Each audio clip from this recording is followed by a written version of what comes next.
So it's all painted in Tamiya dark gray is the main body color. And then of course the nose is Tamiya flat black.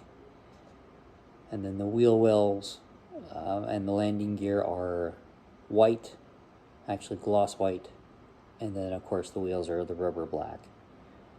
And then the engine exhaust ports there, those are the Tamiya gunmetal color.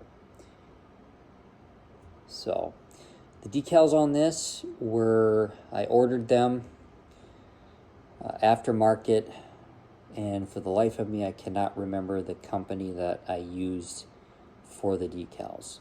But if you Google, you know, B-1 1/44 scale, this is, and if I didn't say it already, this is a 1/144 kit. If you Google 1/144 scale decals for a B-1, you're going to come up with these. So I wanted it to do an Ellsworth with the Ellsworth tail flash, because that's where one of the stations that my buddy was at. And then of course I did this one as the Dakota Queen. I don't know if you can see that,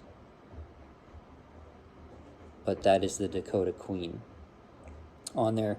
This kit overall, detail wise, it's lacking in detail. I mean, as you can see, the body is completely smooth. There's no paneling. I mean, the only paneling you would get, I guess, would be on the wings there. You can see that little pattern that they have on there. Very minimal amount of detail. So if you are looking for something that has a lot more of that in it, you're probably going to want to go with the Academy kit.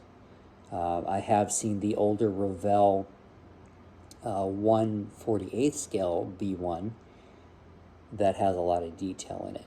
But this one, this Accurate Miniatures kit, does not have really any detail in it. The build quality of it, to get the body aligned and everything else, was a bit of a challenge.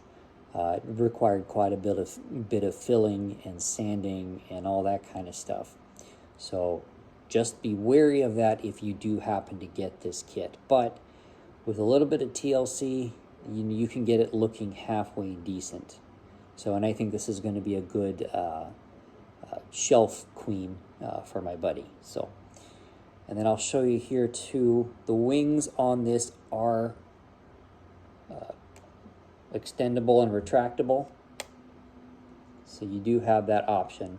So you can vary the position. The other thing you also need to do is you need to weight down the nose.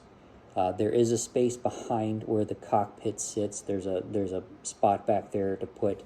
I put some magnets and a couple of screws in there and I hot glued them into place, just so that it would sit, you know, with nose down. Otherwise, it would be tail up or tail down the entire time. So. But yeah, overall, it was a fun kit to do, especially because it was for my friend who is retiring from the Air Force, but not the greatest amount of detail. So there you have it. And you do have a couple of different options. So like you could do, right there would be the crew ladder. You could have that deployed. You could have this as wheels up. I chose it, obviously, do a wheels down configuration. It does come with a stand, which I did not use, so that you can, but you do have to put a hole, I think it's right in here somewhere, with the rear bomb bay doors. You do have to put a hole in the bottom of the model so that it will sit on there. However, the instructions aren't exactly 100% clear on that, because inside of the body it's not really marked out very well. So that's something to also be aware of too.